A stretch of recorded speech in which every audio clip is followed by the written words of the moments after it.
Hindi kaya nabubuwang yun. Wala. Sira talaga yan. Tayo magagawa dyan. Ano? Hindi pa ba tapos yan? Wala ko tayo magagawa, misis. Sira ko talaga eh. Kailangan pa matapos yan eh. Darating na yung asawa ko eh.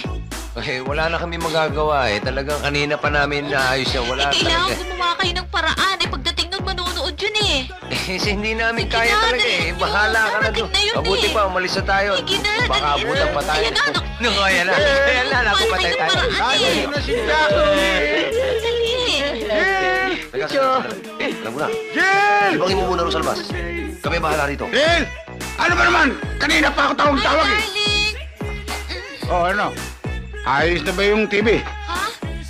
Matulog na tayo. Sige na, naiinip na ako. Bihira ka Matulog naman na oh. tayo. Ang tinatanong ko sa'yo kung ayos na yung TV. Nabango naman ako eh. Bago paligo ako eh. Pinotulog Parang na katipaklong. tayo. Parang kiti-kiti. Namimiss kita eh. Sinasabi ko, ang tinatanong ko kung ayos na yung TV. Gusto ko na manood kasi alam mo naman bisyo ko. Bago ako matulog, I have to see a TV first. Wag na. Ako na lang panoorin mo. Sige na. Halika na. Basta't gusto ko mapanood ang TV na yan. Sige, buksan mo yan. Ha?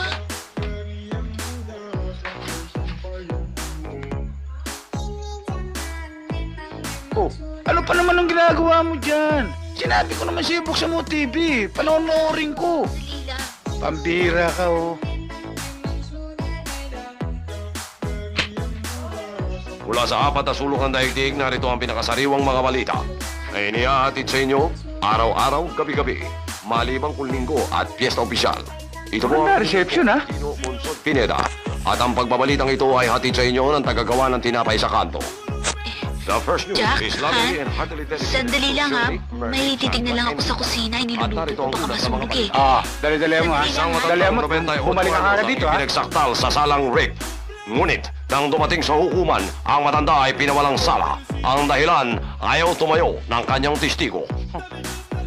Mula naman sa Bukawit, Bulacan, Kaya lang, isang balita. civic organization ang nagpetisyon upang maalis ang mga Kakasawa. boses na malapit sa kanilang kapilya. Mabilis ang aksyon at ngayon ay wala na ang kapilya. Hayo! Silver! Hooray! Yeah! Silver! You said it, man!